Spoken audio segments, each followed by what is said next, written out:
అది అట్లాంటిక్ మహాసముద్రం.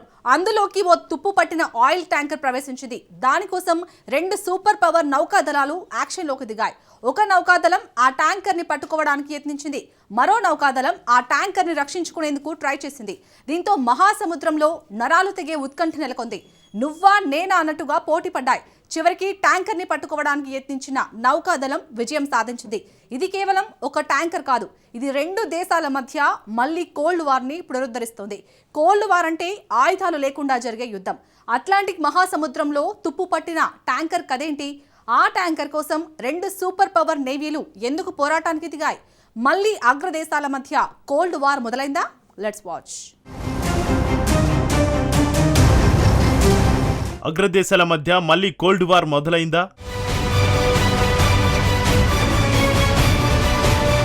మహాసముద్రంలో సూపర్ నేవీల పోరాటం ఏంటి? ఖాళీ ట్యాంకర్ కోసం 2 దేశాలు కొట్టుకున్నాయా? అదొక పాత తుప్పుపట్టిన ఆయిల్ ట్యాంకర్ అట్లాంటిక్ సముద్రంలోకి ఎంటర్ అయింది.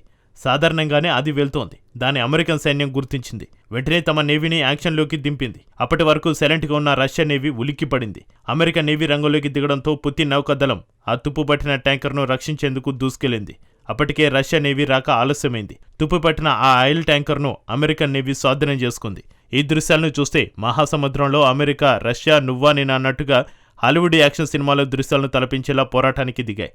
అంతేకాదు 2 దేశాలు సముద్రంలో పోరాటానికి దిగడం చూస్తుంటే మళ్లీ కోల్డ్ వార్ రోజులు గుర్తుకొచ్చాయి. మహాసముద్రంలో డెడ్లీ ఘర్షణలాగా మారుతుందన్న టెన్షన్లు మళ్లీ మొదలయ్యాయి. అసలు తుప్పుపట్టిన ఆయిల్ ట్యాంకర్ కోసం 2 దేశాలు ఎందుకు అంత సాహసోపేతమైన యాక్షన్ కు దిగాయి? తుప్పుపట్టిన ఆయిల్ ట్యాంకర్ కథ తెలుసుకోవాలంటే డిసెంబర్లో కరేబియన్ సముద్రానికి వెళ్లాల్సి ఉంటుంది. ఆగస్టు నుంచి వెనిజులాను అమెరికా చుట్టుముట్టింది. పాక్షికంగా కరేబియన్ దేశాన్ని దిగ్బంధనం చేసింది. ఆంక్షల పరిధిలో ఉన్న ట్యాంకర్లను ఆ ప్రాంతానికి రాకుండా అమెరికా అడ్డుకున్నది. ఒకవేళ ఆంక్షలను విధించిన నౌకలు ఏవైనా కనిపిస్తే వాటిని స్వాధీనం చేసుకుంటామని అమెరికా హెచ్చరించింది.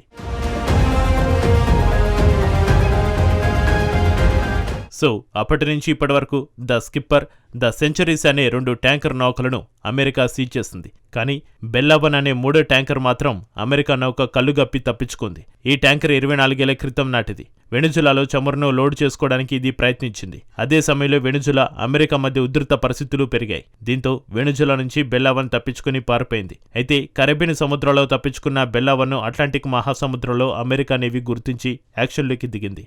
బెల్లావన్ను ఎలాగైనా పట్టుకోవాలని అమెరికా నేవీ వేట మొదలుపెట్టింది. అదే సమయంలో సీన్లో ఒక వింత సంఘటన జరిగింది. అప్పటి వరకు బెల్లావన్ ట్యాంకర్ ఒక అణమక నౌకగా వెళ్ళింది. అంటే దాన్ని ఓనర్ ఎవరో తెలియదు. దానిపై ఏ దేశానికి సంబంధించిన జెండా లేదు. ఏదైనా దేశానికి సంబంధించిన జలాల్లోకి వెళ్లలేదు. అణమక నౌక ఒకటి అమెరికా నేవీ కంటబడితే అస్సలు వదులుకోదు. వెంటనే దాన్ని సీజ్ చేసేందుకు యత్నిస్తోంది.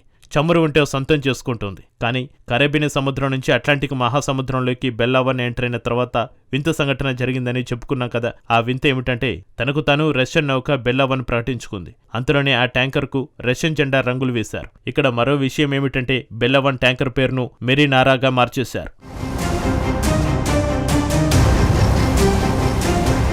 సో అప్పటి వరకు అణమక నౌకగా వెళ్లిన బెల్లావన్ సడన్ గా రష్యన్ ట్యాంకర్ గా మారిపోయింది.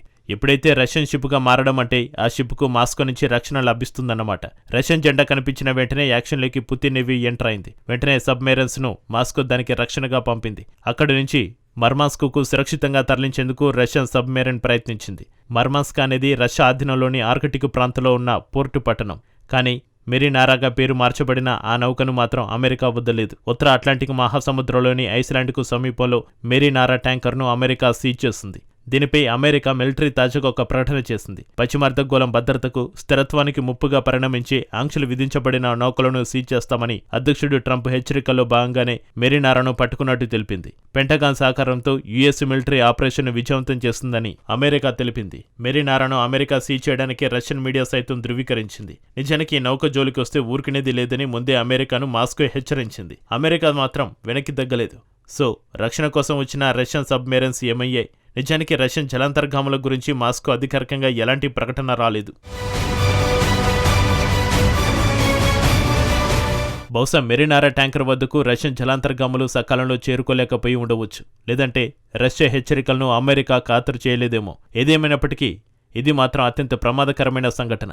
అసలు మెరీనారా ట్యాంకర్లో అంత ప్రత్యేకత ఏముంది అన్న ఆశ్చర్యం కలగక మానదు. నిజానికి మెరీనారా ట్యాంకర్ ఖాళీగా ఉంది, అందులో చమురును నింపుకోలేదు. కానీ రష్యాకు ఇలాంటి నౌకలు చాలా కీలకం. ఎందుకంటే ఉక్రెయిన్ యుద్ధం మొదలైన తర్వాత పాశ్చాత్య దేశాలు ప్రపంచ షిప్పింగ్ రంగం నుంచి రష్యాను బ్లాక్ చేశాయి. అలాగే రష్యన్ చమురును పాశ్చాత్య దేశాల ట్యాంకర్లు రవాణా చేయవు. అంతేకాదు, వెస్ట్రన్ కంపెనీలు రష్యన్ నౌకలకు బీమాను కూడా కల్పించవు. మరి ఆయిల్ ట్యాంకర్ల కోసం మాస్కో ఏం ప్లాన్ వేసింది? ప్రపంచవ్యాప్తంగా ఉన్న డార్క్ ఫ్లీట్లపై రష్యా కన్నేసింది. వయసు మళ్లిన ట్యాంకర్లకు యజమాని ఎవరో తెలియదు, ఏ దేశపు జెండా ఉంటుందో అస్సలు తెలియదు, వాటికి ఎలాంటి బీమా ఉండదు. ఇలాంటి నౌకలను డార్క్ ఫ్లీట్ అంటారు. ప్రపంచవ్యాప్తంగా 1000కి పైగా ఇలాంటి నౌకలు ఉన్నాయి. రష్యా, ఇరాన్, వెనుజులాతో పాటుగా ఆంక్షలను ఎదుర్కొంటున్న ఏ దేశానికైనా ఇవి పనిచేస్తాయి. సో తమ చమురు ఎగుమతులకు రష్యా ఈ డార్క్ ఫ్లీట్లను వాడుకుంటోంది. ఎందుకంటే చమురు విక్రయిస్తేనే ఆ దేశానికి ఆదాయం వస్తోంది. డార్క్ ఫ్లీట్పై ఉక్కుపాదం మోపితే రష్యా, ఇరాన్పై ఒత్తిడి పెరుగుతోంది. ఆ రెండు దేశాల ఆదాయం భారీగా పడిపోతుంది.